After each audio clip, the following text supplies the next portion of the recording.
Bonjour amis internautes, c'est notre première tranche plutôt des informations de l'actualité de Inews 24. Inews 24 est une chaîne, on est plus présenté, c'est une chaîne qui émet en Australie, dans la ville de Melbourne. Comme nous disons toujours, c'est le Congo qui est prioritaire. Le titre de notre émission que vous lisez déjà là-bas, c'est la République démocratique du Congo a beaucoup de potentialités pour son développement. Mboka Oyo Congo, ezali na makoki Oyo Koki pour Mboka et se développer et comme appelle le là-bas États-Unis, le là-bas France. Mais maintenant la question, faut que ça va possibilité en wazanango et puis kolakisa ba potentialité yango et puis kolakisa ce qui empêche yango et ça alors ba tranche na biso siko ils allaient plus voir la société de demain, voir comment la société de demain pourrait être et pourrait se façonner pour le bien-être de la population, le bien-être du citoyen, parce que de toute façon la politique c'est aussi l'organisation de la cité. L'organisation de la cité zali kobongisa mboka, kobongisa makambo yo batu oyo za bien commun, bien communautaire, oyo za pona batu nyo surtout ndenge za la kabanzela ba mai l'électricité et loko to ils en a besoin primaire ya mutu ko sala kobongisa yango, pas seulement kobongisa ko pesa yango, kobongisa yango pe ko développer yango pour etkatana na katikati ya nzela te. Mais toko banda émission na biso lelo te kaka boye. Avant de commencer cette émission toko banda na ba sous-titre na biso, sous-titre le bosse zali affaire Barnabé oyo ba lié kolia na ndeko oyo ya biso ya juge. Affaire Barnabé ezali affaire ezali kosilisa moi quand même salive na kati ya République démocratique du Congo. Hier, Ndeko Barnabé a se retrouvé qui a eu problème na justice ya Congo. Ndeko Barnabé na bo bayebiye basi balobi mingi sur Ndeko oyo. Ndeko basi balobi sur ye mingi.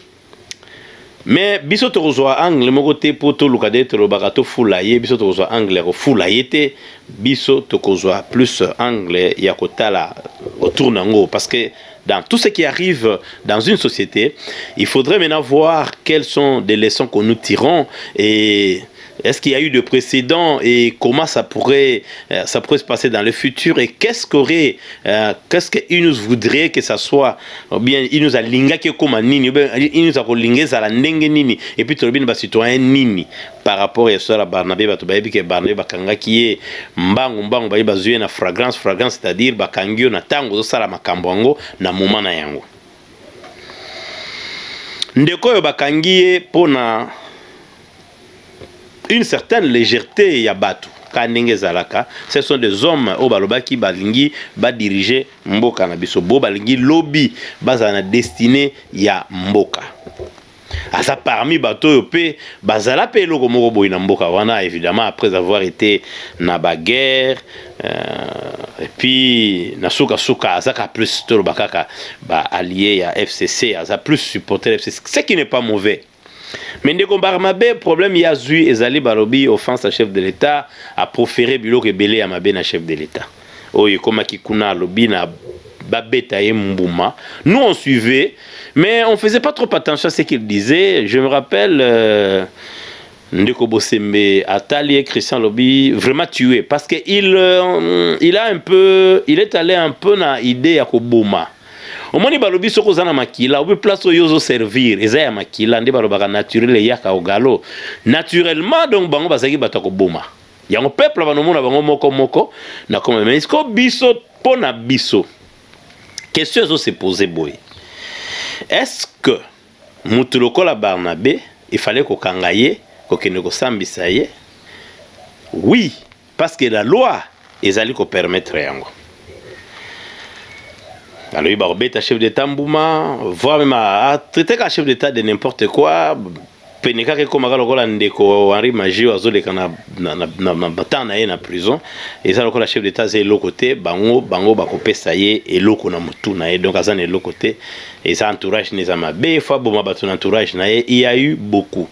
Or un responsable ayeba ke loko azoloba so zolobe loko na place publique il faut ozoloba yango ozo tirer na ba conséquences bana bazolanda parce que nous le faisons pour la société de demain. Je dis toujours bato mingi oyo balandanga na News 24 na bana sala kaboué pour qu'un jour progéniture na ngai bayeba je pensais à quoi, je croyais à quoi, je voulais quoi, quel était na mutu na ngelo na zoko kanisa soki ba pesi ngai chance te ya kosala ngo liboso ya bato nyonso na ebo ba sala na ba politique et tout ça, mais je ne peux le faire, je ne peux que le faire na micro oyo nga naza nango na liboso na ngai. Donc déjà ba proche na nga ba koyeba je croyais na ni nga nazoko kondima nini valeur nini nga nazali ko pesa na vie.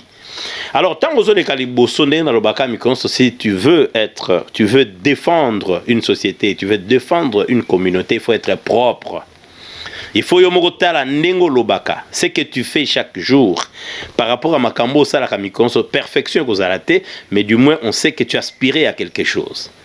Baye baba ide no ezandengi nalo ndeko wana kote wana tozana eloka ko discuter te akangami. Mais biso toke musika, est-ce que yeka kande sengeli akangama?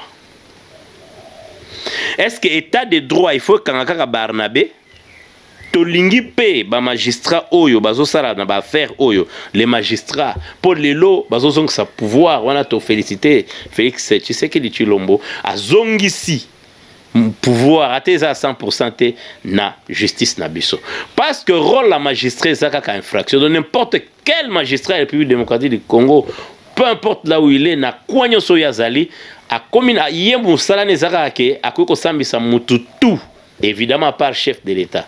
Je crois un peu premier ministre, je ne sais pas, mais à part chef de l'État, à quoi interpeller ministre aïe, à l'hôpital, fait simple, à taille un jour public, à quoi bengaye.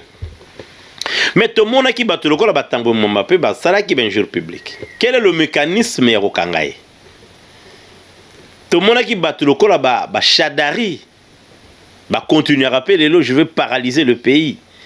Waneza plus de 80 millions d'habitants qui lui a dit à paralyser. Alors, Bisson à côté, n'a pas eza bien, mais état de droit et kangabato, on a nyon sotoupe. Mututu, oya lo barabilo, qu'on a na responsabilité, dans sens sa responsabilité, oyo azo détourner morale plutôt ya bana na biso, azo memayango musika ya génération zoya, batona baza ba imoro, baza na toza république, baza na besoin na bangote. Wana zay conclusion, mais ndeko, il fallait kaka kangama. Ata to landi histoire makambo chef de l'état te tokoye ba ke fala kangama même na le fait kolobaka ke si tu es en chef faut yeba ko bouma. Je me rappelle cette émission, c'est quoi, c'était une émission débat et pas de Christian Bosembe. Et là on les a clos ba pesaye dimension munene te mais là comme soupe photo relevé to bosana ngote ba bande ko bele ba lobby yango lokola ndeko Eliezer alobaki yango alobi soki ezalaki na tango ya bandoki ya mboka bandoki ya république ndendeko Barnabé machware panzanaki ye ndendeko Barnabé komi koka komi boiteux ndendeko Barnabé makile zo bimé na matoyi azana chance état de droit heureusement pour toi Barnabé état de droit et salisio bakokanga mutu bako respecter droit na ye akoyana ba avocat ateza fragrance bako sambisa ye mbano na ye na prison 3 ans de prison plus 10 000 d'amende. Voilà, c'est ça l'état de droit moni. Alors côté wana bravo quand même na magistrat na biso méthode ba ça la plus que ça. Alors nous passons na deuxième petit point na biso ezali lo mo pesa les baise ya madame la première dame a continué na restaurant na Dubaï azolia na ye balobi ezaki Dubaï aller na ye na restaurant moi bakati moi musuni moi nini tout ça et ça les buzz, les gens ont commenté, les gens ont dit beaucoup de choses. Écoute, la première dame a sa vie privée, ça c'est clair. Premier dans la vie privée, il n'y a rien de scandaleux. Toliar dans un restaurant. Batumsuku Toupé, Aza, première dame, ma côte à restaurant pour les Kawana. Donc il n'y a pas à faire trop de bruit sur ça. Mais, toujours News 24, dans le cadre et moral, dans le cadre éthique, il y a ma valeur. News 24 n'a pas vu ça comme ça. Ozali, soi-disant première dame, parce que moi je n'accepte pas ce terme-là, il y a première dame. Ozali, moi s'il y a président de la République démocratique du Congo, tu représentes l'image de ton mari. Tu représentes l'image de la République.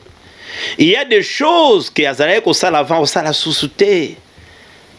Et je suivais son interview. C'est une dame que j'apprécie beaucoup parce que dans son interview, elle était simple, claire. Il a parlé de son passé, comment il était. Il a parlé de ses enfants, comment les enfants n'ont plus la même vie, comment ça devient un peu encombrant aux enfants face à d'autres situations. Parce qu'on a marché facilement, qu'on a en Belgique, en Bruxelles facilement, mais ils se sont retrouvés que les lots facilement parce que le président. Mais c'est pareil, la première dame. Pourquoi une photo? C'est ça la grande question. Pour Nanini, au Vandi na place Mogoboye, bakanga yo photo. Moi, je me rappelle parce que les gens vont dire, non, est-ce que tu as photo? Mais non, mais écoute, ngala mona, ou tobenga mi na français, lingala Asher, ouais, ça, musicien star américain. Américaine, c'est une star.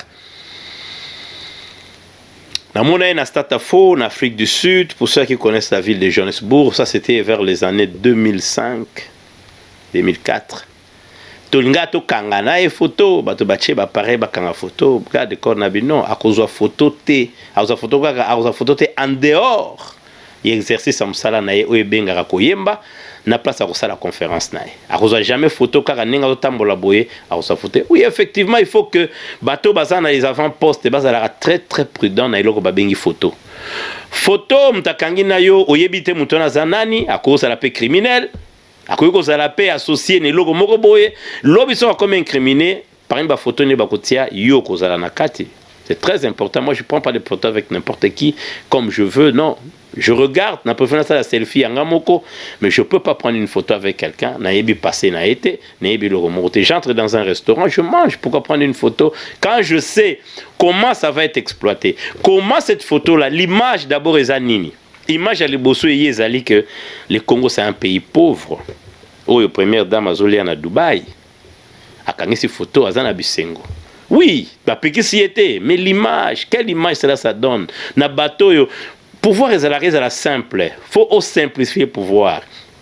Là qui sait que bah restaurateur na biso pe bazali kende li na restaurant na biso na ville à Kinshasa. Kota na maman moko boyeza on a lamba rapé bien, kota li kanga photo. Valoriser mboka na yo. L'image ezalaki kitoko mingité pour na ba conseiller, ça il y a pas à discuter. Image ça quand même ça porte polémique parce que quelque part bato ebele ba comprendre te aux en avant-poste tant payer ça na tourment yozoliano na Dubaï calmement. To pekisi to liana na Dubaï mais ko pesa ngona miso na mesa na miso bato eza malamu mingité. Et puis à part cela ko simana na nzoto naebaka ndeko nanga moko azali libanais a singal biso ba libanais sona bali mwasi nanga ko bina même pas na mutasimbi na nzoto. C'est une première dame, c'est la première dame de la République démocratique du Congo ko simba e bongo par quelqu'un akolo bana yebiye mais est-ce que yebiye bien bon ko bakanga mutona kasala ka drogue. Tant la familiarité. Oh non, je suis parti dans ces restaurants, c'est juste une seule fois et puis voilà, je voulais manger. Donc, c'est pas une photo, il y a bien. Et ça dit, Malam Mingité, beaucoup de respect na titre wana, beaucoup de respect na maman présidente, il faut l'appeler ainsi, na écoute maman Denise Nia Kero. Mais le reste, hormis tout ça, Azana doit rouler partout, Azana Mbongunaye, Azana doit rouler partout, mais les autres communes à période de réseaux sociaux, les gens, les gens qui n'avaient rien à dire il y a 20 ans ont quelque chose à dire aujourd'hui. Marqué na cadre moko ya mabe, mais ils ont dit que c'est majeur. La République démocratique du Congo a beaucoup de potentialités pour son développement. La République démocratique du Congo et ça placé en Équateur, tout ça na fleuve na biso mbu la pluviosité ça matata, mbu le betaka partout. Donc tokola mbu le betaka ndunde botaka esika nyonso, coin o epesa pomme de terre na est, koto epesa ngai koto epesa bomabe na biso moko pona kolona pondu eza kitoko. Donc so besoin agriculture top. Mboka ngo basukisi wana te tozana ba tokosala ba barrage ebele ya bazongo banini mai eze ebele ba chute eze ebele naturel na leka na chute zongo photo kutu soki ezalaki na kotia eza kitoko makasi otali inga barrage ko servir pratiquement tout le bateau chaque Afrique centrale mobimba à cause de l'électricité bien. Donc naturellement le Congo est béni. Kaka Congo wana cobalt ezali en vrac ezali benga bazo exploitant pe aussi la diamant ezangité lithium ezangité tozali na biloko ebele ba manganèse tozali na cuivre oh tozana ngo ebele naturellement kitoko emplacement nango eza na centre Congo dans le centre ya nini o eza biloko batutu bayebi to yokola ki on a classe. Mais à 9 voisins, le fait d'avoir 9 voisins, nous avons beaucoup de problèmes. Non, c'est un marché pour le Congo. Donc, c'est-à-dire que nous avons un marché dans le Liban, nous avons créé un marché dans le Bisso, tout ça, des produits dans le Bisso, Bangolais, Bazosomba, Rwandais, Bazosomba, Burundais, Bazosomba, Centrafricains, Bazosomba, Congolais, Brazzaville, Bangolais, Zambiens, Batakabinda, Malawi, Kenya, Tanzanie, et que aussi quand même Cameroun, Gabon, bah marché na biso yangwana. Et puis toi la population, nous avons notre propre marché. Batming bah comment ressemble à téléphone à Samsung, Samsung est un danger, Samsung est grave. Ils ont utilisé leur population. Bah ça est belé kuna nazi bah somba Samsung et comme compagnie riche. Mbongo est belé technologie pécoli. Bah américain bah na marché na bango il y a plus de 355 millions. D'abord ceux qui consommation interne ya makasi, le quoi bonne population makasi déjà bah millionnaire bako salama. Donc c'est un pays potentiellement écoqué. Et ça pays moko ils ont citoyens na bango éparpillés à travers le monde. Tous en ba professeur Mbele, tous en ba professeur Mbata, tokotanga pe professeur Bocha, pour na nini te. Tous en ba prof Ebele. Tous en ba professeur Mukobo fils. Agronomie na mutune za lokola dactylo. Ça université Lubumbashi sa prof. Tozana batu bako transformer mabele wana bazali mboka wana baza. Donc mboka moko et koki, nous sommes capables de relever ces défis. Toi capable ça la budget à la de 15 milliards à 25 milliards. Toi capable. Donc mboka na biso na yango moko ekoki po bakeno komona ka sadek te quand il y a un conflit. Bakeno ba pesa so ben jonction te na Angola. Ba avion mi balé à Bangolais les la rapso du kolote po so ko na arsenal moko ya armée à makasi. Malgré l'armée na biso éprouva eloko moko te, notre armée n'a jamais gagné quoi que ce soit. Ba marocain de bazoko si ça ba guerre mo ba guerre chaba et ça ba marocain.